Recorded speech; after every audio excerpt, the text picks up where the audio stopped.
SmackNPie, this YouTube channel that you're watching right now, which is over 13,000 subscribers, is mostly known for Telltale's The Walking Dead videos, especially the final season. Ever since we started uploading content for this game, we attracted audience from Telltale The Walking Dead community from different forums to this channel. Some people enjoyed our videos and some people didn't. You understand the point. We sometimes try to sneak in other games, but I guess most of you guys didn't like to watch that, which is again understandable because most of you guys subscribe to this channel for a reason. And now that the season 4 is over and season 5 is on the way, we can start focusing on some of the projects that were in plans for this channel before the end of the final season. This video and series is one of them. What I'm trying to say is that one of my goals for the channel is to make content that I personally enjoy. Now, don't take this out of context. I enjoy literally every video that I make on this channel, but what I'm trying to say is that a type of content that challenges me to do more research, go in details,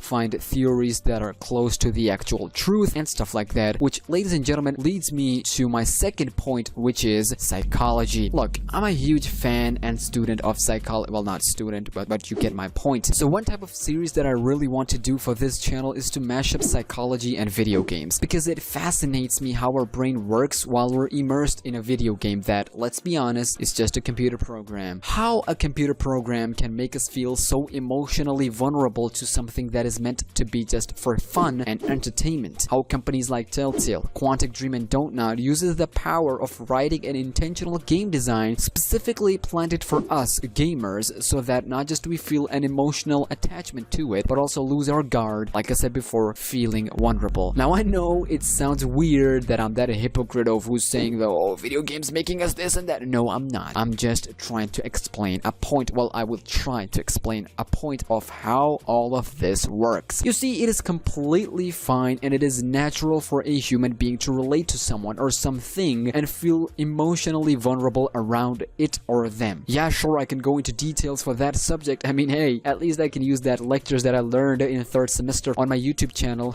Am I right? Yeah, let's stick to video games. Anyways, today in this video or in this series, which I'm not sure how many parts it'll contain, but in this series I will try to explain the psychology, basic psychology behind The Walking Dead final season. What makes this apocalyptic setting so different, how players react to it, why players react to it, are they even feeling for the characters because of the setting they are in, or is it something else? Why Clementine is such a unique character in video games, what makes her so strong in this apocalypse for being just a 16 to 17 years old, why players feel so connected to this entire story that just contains killing zombies and surviving, why people still debate on whether Lewis or Violet R is good for Clementine or she's better single, but most importantly, why we feel like we're a part of something big, and most notably why we feel like we're a part of Clementine and her story. Now, in order to understand all of that, we have to take a few steps back, actually a lot of steps back. To understand what's going on here, we have to know that this is a video game. No shoe, a fictional story containing fictional characters in a fictional setting, a story-driven game, a choices-based narrative as they would like to call it. So one thing we know for a fact that this is a part of a video game's sub-genre within the same genre. Now let's take a couple more steps back. Video game. What is a video game? What is the meaning of psychology? Now here's something that shocked me completely. I've checked so many places to find an overall satisfying definition for the term video game. So many people gave the explanation that's either just pushing their own agenda or is just upward boring. But on Google, however, it sums up everything I wanted to say. It says, and I quote, "A game played by electronically manipulating images produced by a computer program on a monitor or other display." Now at first it might seem like, whoa, what the heck, hold up, manipulating what? Yes, it is true. Video game does contain manipulating, intentionally planted seeds, aka images, making you think like,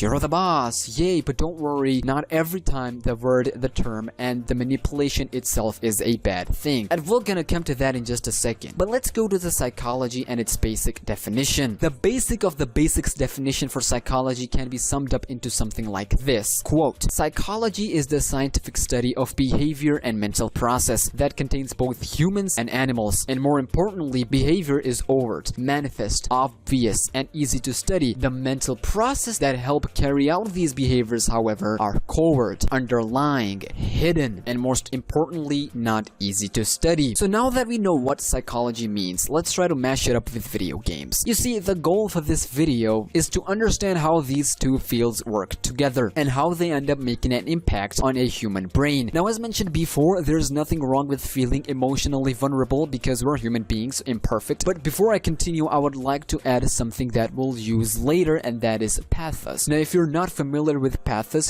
there are tons of definitions out there. Among them are something like this. From Cambridge Dictionary, it says, quote, "The power of a person, situation, piece of writing, or work of art to cause feelings of sadness, especially because people feel sympathy." That is one of the things media used to get on audiences' emotional level, something nowadays game companies are using often. On web.cn.edu, it says, "Humans are emotional creatures as well as thinking ones. Greek realized that humans sometimes can be persuaded by the force of feeling alone rather than rational discussion. This approach is called pathos." So you get the basic idea of what is a pathos, and we're gonna use that later, because pathos is basically a mashup of using these techniques to cause feelings in the audience and using different type of techniques and attach and get on audience's emotional level. But going back to psychology and video games, again, for basic understanding, because no one wants to hear me talking about boring stuff for 10 minutes. That's what schools are for, right? Am I right? High five. Alright, I'm joking, please. I'm a good YouTuber. I'm a good influencer, dang it. Anyways, on Psychology Today website, Jamie Madigan explains this whole stuff really well. I'm going to quote some parts from it so you can understand. Now, they described this very well. They goes on to say that the thing we called immersive, the term we gamers use for a game that we feel highly interactive and close as from storytelling and narrative perspective, is called presence by psychologists. They said, and I quote, "Regardless, researchers have identified several kinds of presence in regards to how we perceive media, but it is spatial presence that I think come closest to what gamers think of as immersion. Briefly, spatial presence is often defined as existing when media contents are perceived as real in the sense that media users experience a sensation of being spatially located in the mediated environment. The idea is just that a game or any other media from books to movies creates spatial presence when the user starts to feel like he is there in the world that the game developers creates. People who experience immersion tend to only consider choices that make sense in the context of the imaginary world. Someone immersed in Red Dead Redemption, for example, might be more likely to use travel methods that make sense within the game, like stagecoaches, instead of methods that don't, like fast traveling from a menu screen." Now, this is very well put together, not only from one perspective of what we're talking about, but also a slap to people who says video games make people, or sorry, as others would like to call it, kids, get it? Because they think only kids play games. I'll stop. But the point is, this also can easily work against the statement of video games makes people more violent, but that's not what we're talking about. On a website called SEKG, and yes, I've searched a lot, Sherlyn Peng wrote this amazing article which will help us understand the thing even in more depth. He stated that a scientist known as Nick Yee, you can search him up, basically he was one of the first to build a framework for studying motivations. He basically came up with 3 components: achievement component, social component, and immersion component. Now, before I go into what are these, you might be thinking, Smack, why the freak are you talking about motivation? The reason I'm talking about motivation is to understand why we play video games, why our minds keep asking us to play just 1 more hour, what keeps us going again and again, and that is the motivation that we're gonna learn in video games. Now, the first 2 aren't that important because that's more of an explicit genre of video games. However, the third one, immersion component, which is the theme of the Walking Dead franchise, is what we are going to tackle. He explains it by saying, and I quote, "Immersion component, which is creating and customizing a character, which in this case Clementine, to play in the unique story of the game as well as wanting to and escape from real life." I know it sounds a little bit hypocrite, but stick with me, I got you. We do play video games to entertain ourselves, to just get the time off all of the problems that we have in our real life, in reality, just to get away from them for a while and just to enjoy our life for temporarily, we play video games. That is one of the medium that we use, and it is not a bad thing. You can do it. It's completely fine. So before we go even further, in the same article, it is mentioned that other factors that play a bigger role into this are found from a research called Richard Ryan and Edward Decisive's self-determination theory. In short, this theory is a theory of motivation and personality that addresses three universal, innate, and psychological needs: competence, autonomy, and psychological relatedness. And in the same article, it is mentioned that if those three are met, we enjoy activities even more, which in this case is gaming. Now let's take a look at each term and see how it works with gaming. In that same article, it is mentioned that competence is fulfilled in games through flow, which is a completely focused mental state and is used to explain the enjoyment of games. Flow is met in games when a game challenges the player enough so that it is still interesting and makes gamers want to continue to play, but not too hard where it is not fun anymore, or too easy where it becomes boring. Sound familiar? FNAF. I'll stop. Basically, the flow in this game, The Walking Dead final season, is the pacing, how good of pacing they got. Then comes autonomy. Autonomy is met because we have control in games and we voluntarily play games, which in this case can be assumed as choices-based game, because if someone, let's say, throws an argument of, hey, this goes for open world shooting games and not this, it's completely invalid, because autonomy in this game, The Walking Dead franchise, is our choices, and without it there is no input, which means the story can't continue without our input.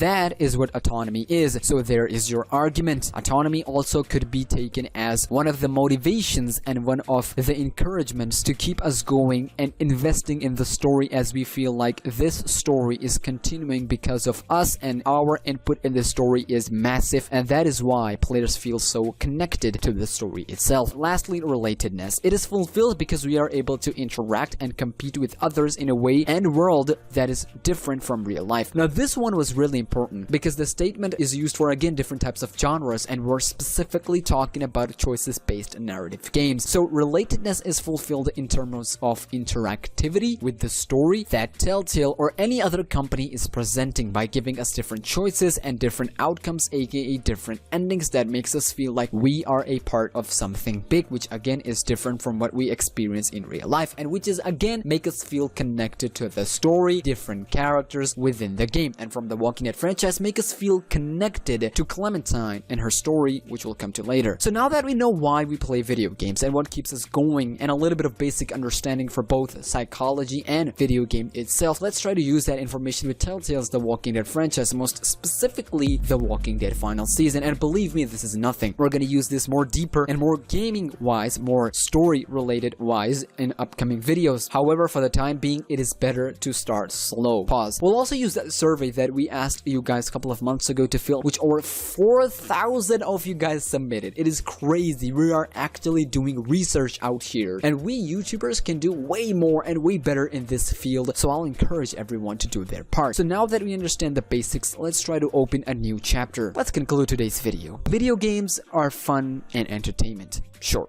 but it is often that we're seeing companies using specific psychological stuff in video games to make gamers feel more immersed by sneaking in two things. One, that our choices matters in these sort of games, and two, making us feel like we're a part of their world by throwing in real life stuff, real life personalities, real life issues sometimes, and sometimes heavy lessons that one can take and use it in their real life. And developers, the companies, are hiring massive numbers of psychologists to do and involve psychology in video games, which makes the video game genre way more exciting and makes this medium stand out even more. Sure, movies and TV dramas use the same technique of storytelling, but video game companies use that as well as mashing it up with gameplay mechanics and player input to make player feel more special to themselves and relate to the story, the character that are presented in that specific game, which is totally fine. And most importantly and finally, it brings so many people together as a community, a somewhat similar type of minds together, people that feel the same in certain way, get together and share their experience, something most of the arts and mediums can't seem to do at the very base level. As much as people hate video games, as much as mainstream media bashes us gamers and video games and spread negativity about it, there are great benefits and things that can be taken from video games and their communities. There are so many positives that we've seen in history that speaks for itself when it comes to how video games helped people in their tough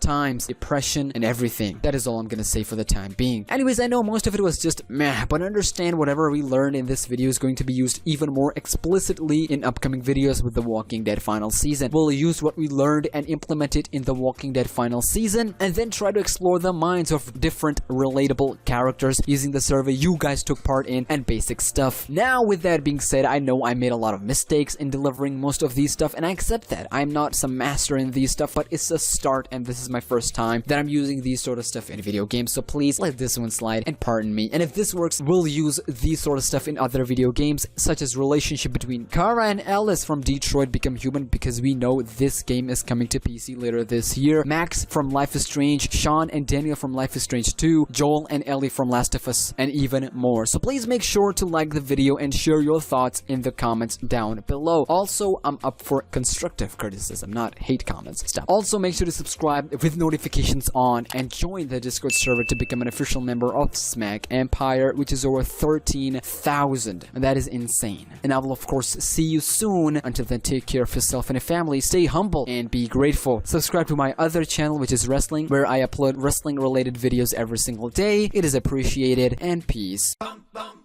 bum, bum, bum, bum, bum, bum, bum, bum, bum, bum, bum.